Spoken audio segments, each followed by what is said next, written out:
This year is dedicated to Refuah Shlema of Yehonatan David ben Sarah, Mazal bat Leah, and Chaim Israel Halevi ben Batya.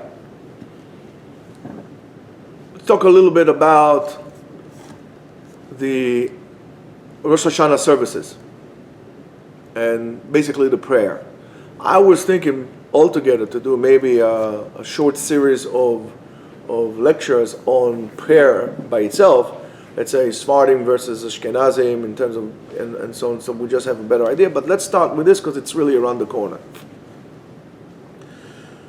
The Tefillah of Rosh Hashanah, and by the way, I have to tell you that this is not to create, God forbid, a new sense of religion or to create some kind of a new age vibe into prayer or to change anything like this, but just to pinpoint maybe the way that we could pray better.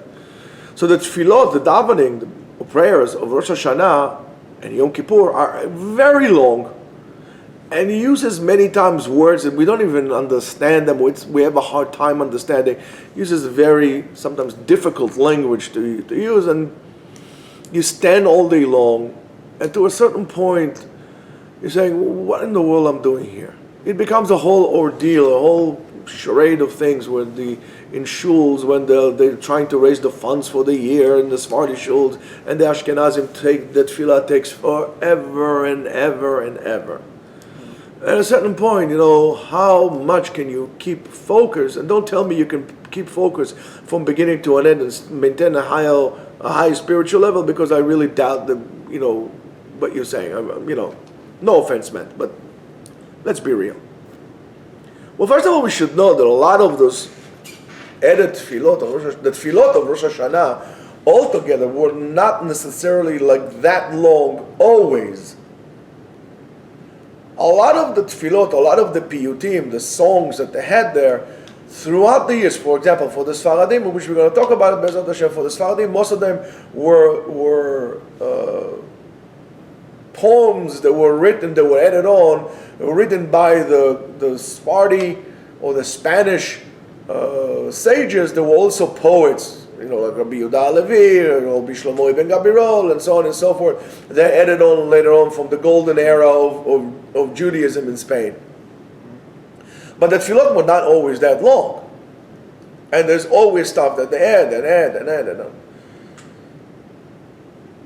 And we have to say it. We don't have the authority nor the mandate to change what is already being practiced for hundreds of years by our people. And even if it's only for 1,000 years, well, for crying out loud, there aren't so many, if at all, any nations in the world that they can say that they've been saying the same thing as 1,000 years ago. So just for that, we don't have the mandate to change. No, we should change it. But if I cannot connect to the words, how do I connect to prayer at all? How do I connect to the state of the magnitude of the event of what Rosh Hashanah is all about? Well, somebody asked me about the meaning of, for example, what should he be thinking during the time of when you say in Rosh Hashanah in our tefillot uvchen. It was saying, well, it's saying the letter of 72, the 72 names, and so on and so forth. We could say a lot. But I think that if you start with that trend, all this, because everybody likes to believe that they are some kind of a mekubal, and they read and they are in today, since it's so accessible, everybody thinks that he is at least as good as Rabbeinu Chaim Vital, if not like the Ari for sure. At least. And it's just impossible. Let's say that you're not. So to have all these combinations and kavanot and so on for us will be absolutely a missed opportunity, and not only that, will be something that would deter us from or prevent us from reaching what we need to do, is really talking to God. So my suggestion, and quite revolutionary as it is, but my suggestion is, make sure you, first of all, read the tefillot in a language in which you understand. If you have a good Siddur, for example, that is translated well to English, but read it in English. I think God understands English too. Yes, it's preferred if you would say it in Hebrew. It's preferred if you would say it and understand it in Hebrew. But if you don't understand a word of what you're saying, or even 60% of what you're saying, means 60% of your prayer is just words up in air, voices that you make without understanding what you're saying. I think it's pointless.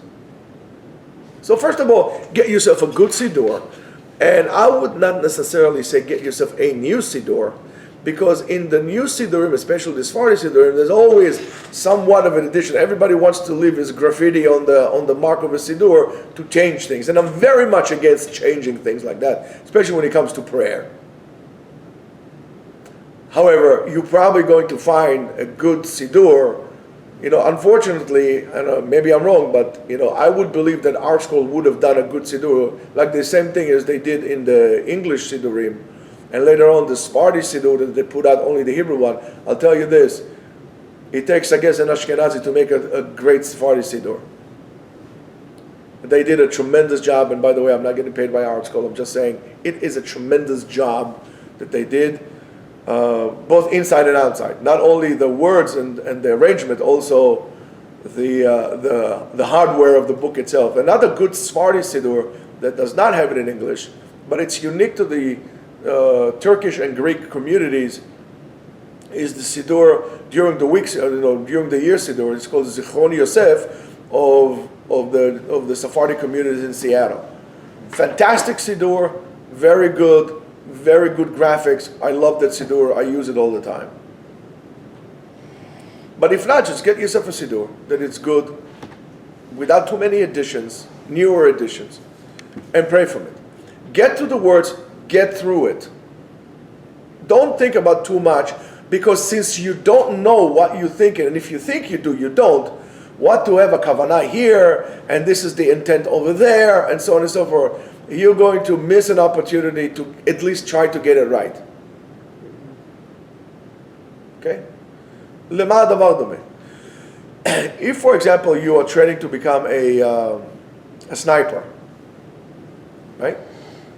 So imagine I'm going to tell you, okay, get your aim on the target, and tell me when you're ready. Okay, I'm ready. Before I tell you go, I'm going to now take a book and I'm going to close your scope.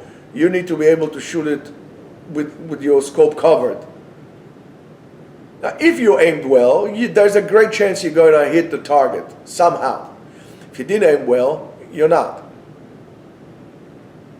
Now, if I'm going to tell you, close your eyes and try to aim and then shoot, that will be what we're doing today with all this kavanot and all this yichudim, and everybody rolls their eyes in their sockets and thinking they're This is not what it is. Just get the words, make sure you pronounce the words, make sure you understand the words, straightforward. From Hashem Sefatay Titchal until the end, until Hashem Mevarechet Amo B'Shalom. And whatever is in between. All the uvchens and all the this and all the that.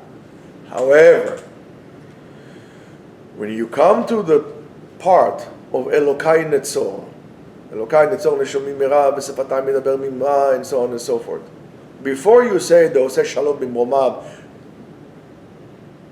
just pause 1 second and pour your heart out to Hashem. At that place you're allowed to have your. It's like the difference between, let's say, playing a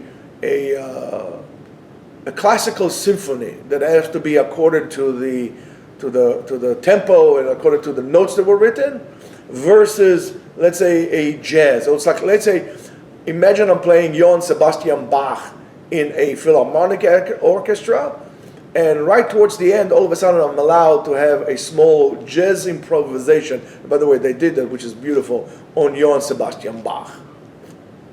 The Elokai Netzor is your jazz portion, where you could actually interpret it whichever way you want, and you could improvise it whichever way you want. At that point, just pause, take a deep breath, and then talk to God, because He is in utmost proximity to you now. And God is in the proximity because He removes all the barriers in which we, not Him, had put between us and Him. All the berries. And now you are just right there open. And then talk to Hashem. Talk to Him about how hard things are for you. Talk to Him about what you want. Talk to Him about what you did, or what you didn't do, or what you shouldn't have done. Talk to God about how, or what is it you're coming to Him with. Talk to Him about you coming to Him because of His great mercy, not of your achievements, because really we have very little achievements. We have too little merits. So we can't come to you with the merits, because we probably, when we did something good, we had some kind of like a self-intent of that as well, some kind of a self-angle of that really ruined it. Come to HaKadosh Baruch Hu because you know how much at this point, how much you love Him. It's like a person, God forbid, that cheated on his wife. And he's coming to her to forgive him. But not because he's so good. Because he knows how good she is and how loving she was to him. And you try to come at that point. You're trying to come to HaKadosh Baruch Hu from the point of He knows how much He loves you. And you should acknowledge that as well. In other words, at that point, open your heart and use any language that you can. And it's not just a thing of, oh, please give me money, I want this, I want this, I want this, I want this, I want this. This is not a shopping list.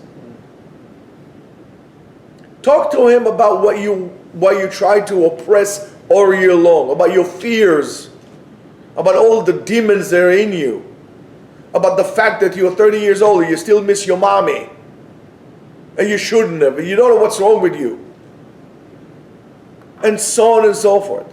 Talk about all the fears and all the intuitions and all those things that you didn't know and all this and on.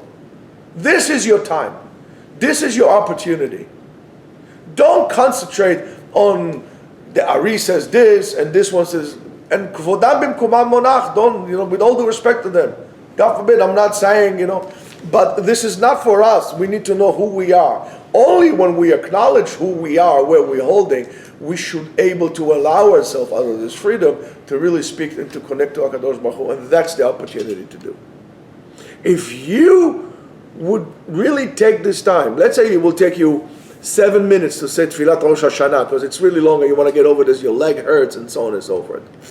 If you will be able to speak to God at this time, when we said, at the most sincerity, from that place in your heart, in your soul, that hasn't been corrupted yet by your fears, by your friends, by your parents, by you, by anybody. This place inside of you that is still pure. You connect yourself to that dot, and from that dot you expand out. All of a sudden, your tefillah of Rosh Hashanah might actually take you half an hour. And I think that ultimately what HaKadosh Baruch Hu wants at that point is not your fancy words and not our fancy words. HaKadosh Baruch Hu wants our hearts. HaKadosh Baruch Hu wants us to trust Him, that we could reveal ourselves and our darkest places to Him out of confidence in His great mercy and not out of show off or places like that. Trust God with His mercy and open yourself up. Do what you need to do. That's the platform that would allow us, when He says, Elokei Avraham, the beginning of Tefillah till the end, but the part of Elokai Netzor, in this case, especially now, should be the most sacred part for you. So take advantage of that and trust God. Have a great day.